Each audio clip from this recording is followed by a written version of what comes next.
TGIF. Good morning, beautiful people. Happy June 26th. Month kind of went by quick, huh? Okay. Do not pray for tasks equal to your powers. Pray for powers equal to your tasks, says Phillips Brooks. What constitutes success? Is the success of a day measured in what we accomplish, in making money and rising in our work, or being equal to the challenge of each new day? Recovery has made a big difference in how we think of success. To be recovering from addiction calls for a full commitment to ourselves, our relationships, our challenges, and our spiritual growth. Now, being successful means we have patience, humility, enthusiasm, and courage. The gift of recovery opens the door to these new forms of success. Our 12-step fellowship, our sponsor, and our new friends help us make progress. And communion with our higher power gives us strength and serenity that makes us less afraid of the challenges ahead. Now we can live a full life, one day at a time.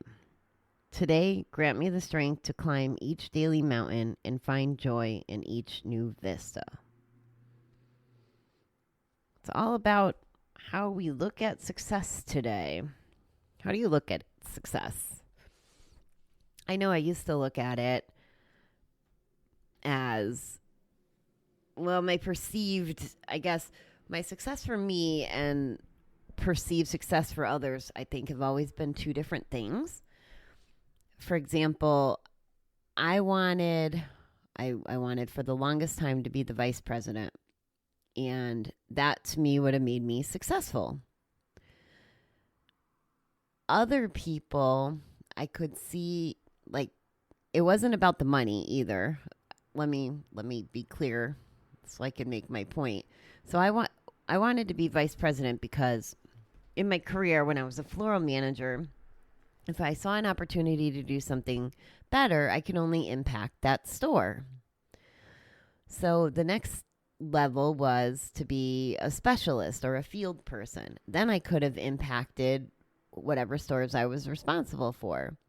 But it was always never enough to impact positive change with the position or to share what I knew. So to me, the success of being a vice president would have been being a higher level decision maker to be able to help with some of the issues that we have at store level. So that would have been successful. Now, my old VP, I'm pretty sure that his values were different. He had a family, or has a family, and kiddos and grandkiddos now, and success was more about maybe money, and he was definitely more polished than I ever would have been. It was a totally different version of success, even though it was the same job. And the same thing happens, I think, in recovery. My success is going to be different than your success. I saw a lady in one of the rooms yesterday, and it was a little disturbing, and I'm not an expert on this topic, but she was saying that she was asking if Suboxone if she used Suboxone, and for those of you who don't know, I believe, if I understand it, it's like it's a substance that kind of replaces opioids, but I guess you don't get high off of it, but maybe it takes away the cravings. That's the best way I understand it. And that's only like third hand. And this lady had asked, well, do you guys think that if I use Suboxone, versus heroin or Oxy or whatever else, does that make me not sober?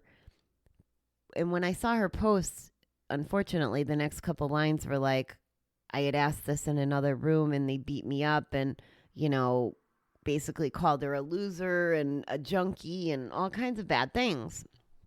And this would be another example of the different versions of success in recovery.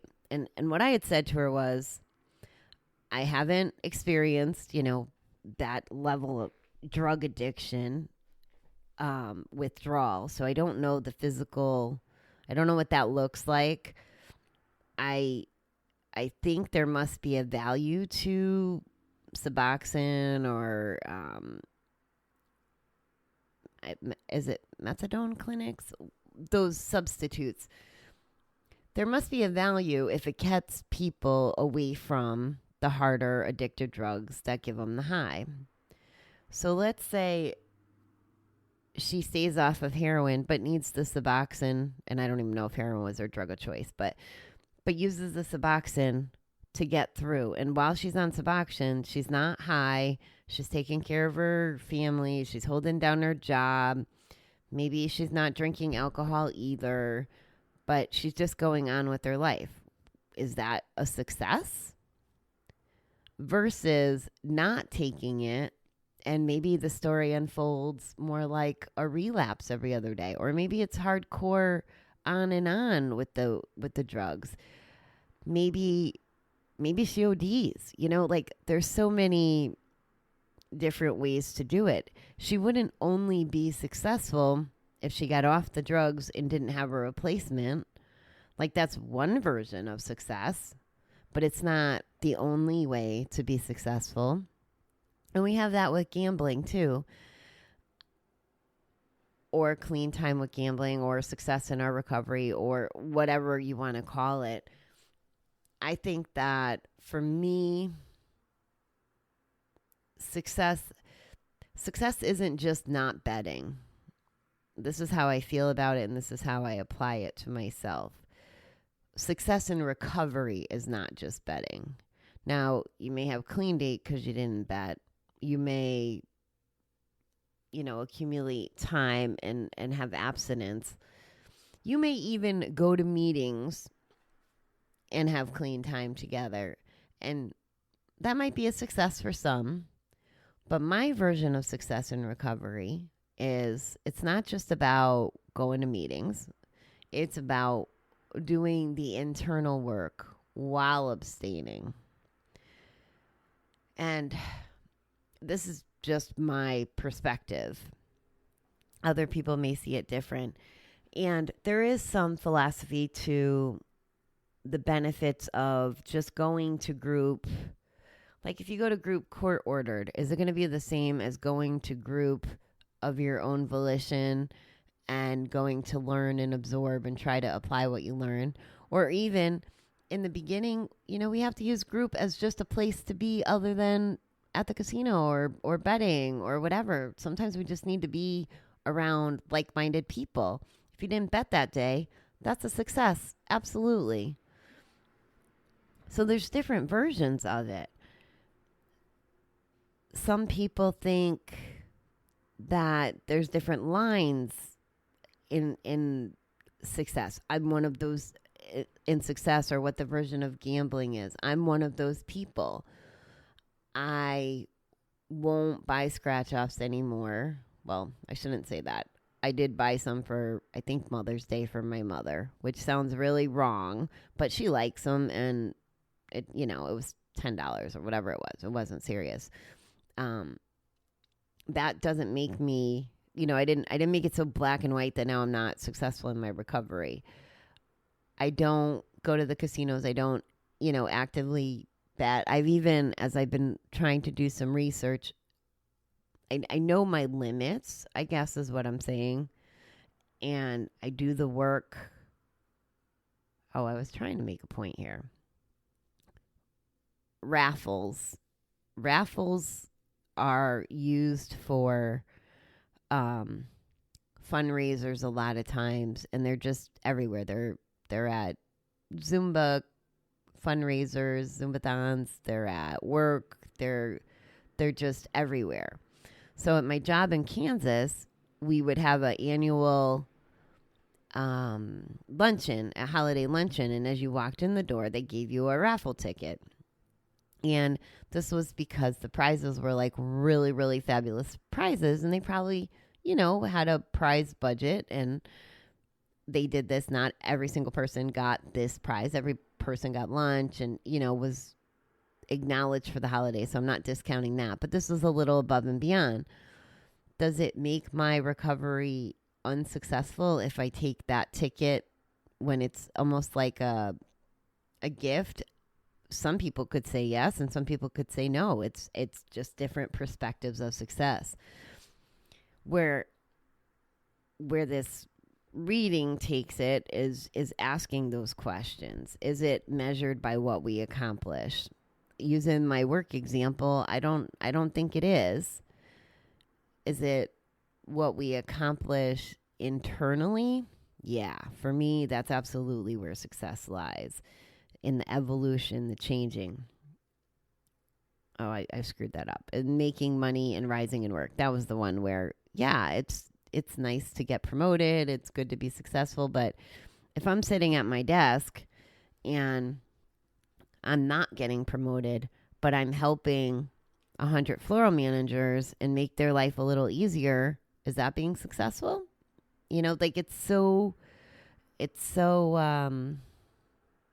impartial is the word that's jumping in my head, but that's not the right one. Everybody's going to have their own opinion, and it's okay. And the next part of the reading talks about how we view success. I might not have viewed this the way that I'm speaking to you on it this morning.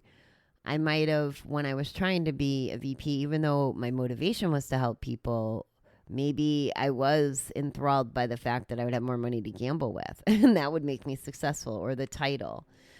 When I did finally make it to director, before I even got there, I bought a car before I knew I was even going to be director officially, or I should say before I got a job offer. I always knew I would be director. I bought the car and I called it the Director Mobile. And once I got to be a director, then that was success, but it was the success of more the dream than the title for me. And I don't know if that makes any sense. Just like recovery, it's not just about the abstinence, it's about the work for me. And you're going to have your own versions. I mean, I would challenge you to give this pause and think about what makes you successful. We hear all the time about those stories about, and there's that song, I think it's called Cats in the Cradle, where people are so focused on their jobs, they're not parenting, they're not present. Is that a successful life if they die with a 7-figure job or an 8-figure job, but their kids don't know who they are? So I like that this points success and recovery, how it ties in and kinds of brings awareness to this topic. When we're not betting, when we're having a clear mind, or when we're not betting, we have a clear mind. So it's easier to have some opinions on this stuff, I think. Maybe not know where all your values or lines are and what the definition of success is, but recovery helps with that. And I will say too, my values, there was this value exercise we did in treatment, and before we did this, and I might have shared this, I had one set of values, and then not even 20 days later I had a different set. And it's kind of, that's what's happened from 5 years ago, 10 years ago, like as time progresses, even my values from 6 months ago have changed to today, or from then till today. That's why I value recovery success as growing, evolving, personal work, awareness, willingness. Like those are my values, and that's what I define as success. For you, it could be something totally different. There's somebody in group that I think if I asked him what success in recovery was, he would tell me how much money he had in the bank down to the penny. That's his version of success. Another fella in the group has 4 beautiful children, and he now is hyper engaged with them and is having all these moments of connection and being proud of them. That's his version of success in recovery. So it's all different for everybody. So I like the ending quote, "Today grant me the strength to climb each daily mountain and find joy in each new vista." So go find some joy today. And the fact that you're here today is a success. Not just here with the podcast, but here living alive if you are listening to the podcast, to me, that's you're making some sort of an effort on your life, evolution, awareness, any of those things. So I think you're being successful if you're even hearing this message. I think there's a lot of things that we can say make us successful. So do a little digging, see what makes you successful, and maybe look at it both from the frame of how do you view your success? How do you view other people's success? Not that I want you comparing, but just are there differences or is it all the same? Do you have different versions of success from when you're betting or using to when you're not? So, all right, that's our Friday. No, let's make it a successful Friday. How's that for a happy ending? All right, beautiful people, have an amazing day. I will talk to you tonight.